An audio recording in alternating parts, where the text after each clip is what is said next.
I recently made a video comparing the present-day immigration and customs enforcement of the US to the SA of 1930s Germany, better known to most of you as the Brownshirts. And naturally, I got a lot of comments from people on both sides of the political divide. And of course, that included a lot of comments from people who support the current administration's policies, explaining to me why they thought I was wrong to make that comparison.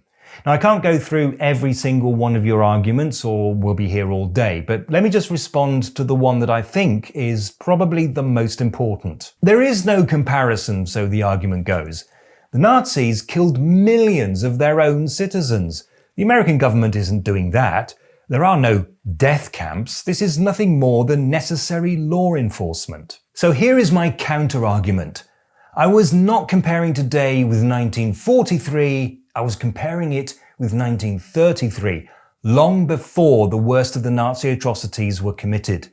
It did not happen overnight. It happened by a series of incremental steps. As I record this video, I estimate that the US is roughly at February 1933. This was shortly before the Reichstag fire decree, which was passed at the end of that month, and which suspended several key rights that were guaranteed by the Constitution. That is the equivalent of suspending the US Bill of Rights.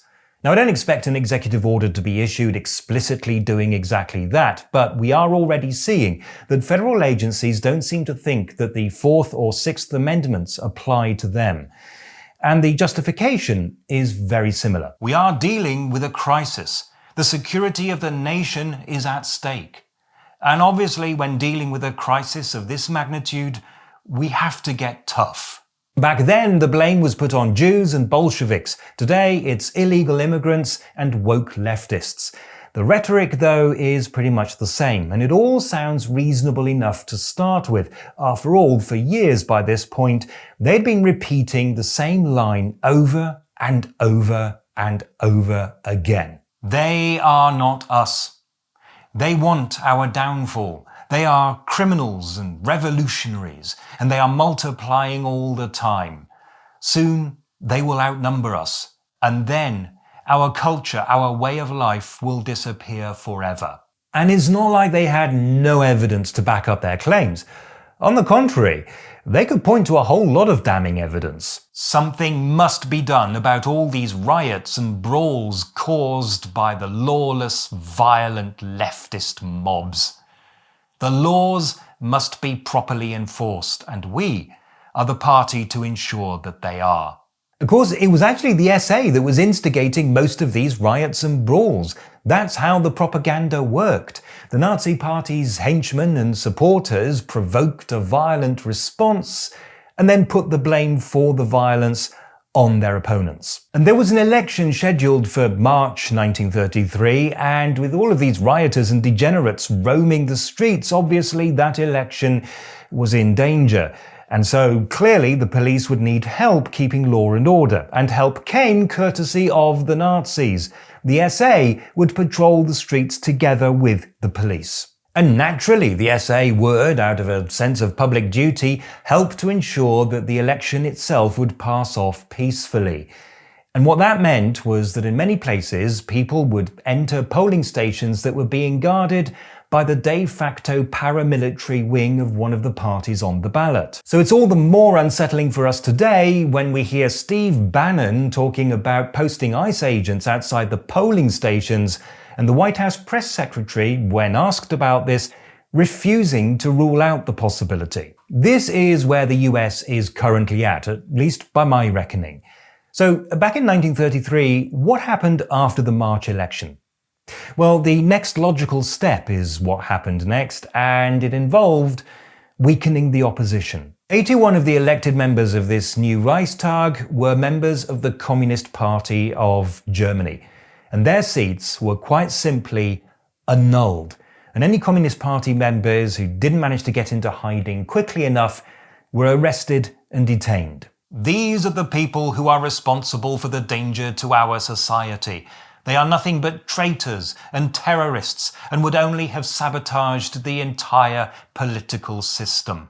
In short, they are criminals. And of course, criminals must be locked away, obviously. It's all perfectly reasonable. If you're facing a crisis, you sometimes have to take drastic steps to avert disaster. And while all this persecution had already begun, it didn't instantly escalate into genocide. That was still nearly a decade away. It was harsh, and everybody knew that the ultimate goal was a Germany free of Jews, but it ramped up slowly, bit by bit, and was rationalized every step of the way. We're offering you the chance to self-deport. We have set up a scheme whereby we can help you leave the country of your own free will before things get worse for you. In 1933, this was the Haavara Agreement, which gave Jews the chance to resettle in Palestine. Remember that this was before the State of Israel had been set up.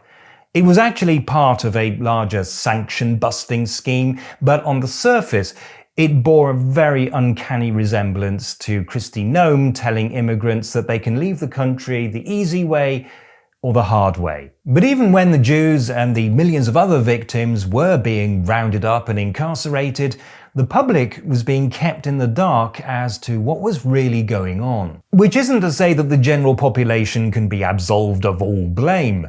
Many of them were perfectly happy to see the enemies of the German nation disappearing from the streets and being carted away against their will. But they didn't think to question what might actually be happening to them. The official line was that they were being resettled in the East, and in a way, that was actually true. It's just that it wasn't the Middle East that was meant, it was prison camps in the east of Germany. This is a board game that was produced in 1938. The winner is the first player who can successfully round up 6 Jews and take them to an assembly point outside of the town walls where they can be picked up and transported away. And at the bottom right here, you can see a Jewish family on their way to Palestine. Not Sachsenhausen or Dachau, Palestine. That was the fiction that the government was keen to maintain and which the German people were prepared to believe. Even then, the industrial-scale exterminations had not yet started.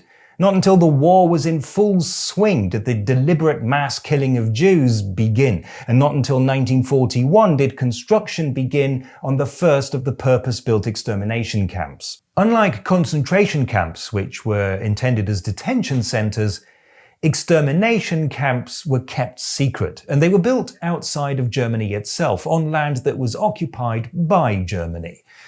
And that's when the mass killings really began, when the German people themselves were occupied with a far greater problem, American and British bombs raining down on their heads. And none of this happened overnight. It happened in small, incremental stages, each stage with the kindly face of reason. This is all for national security and for your well-being.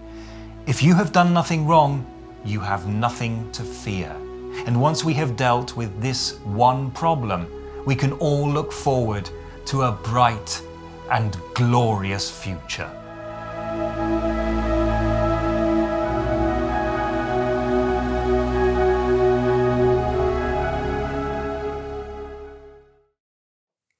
If you're new to this channel and you're still watching this, then I should probably tell you that I don't normally make this kind of video.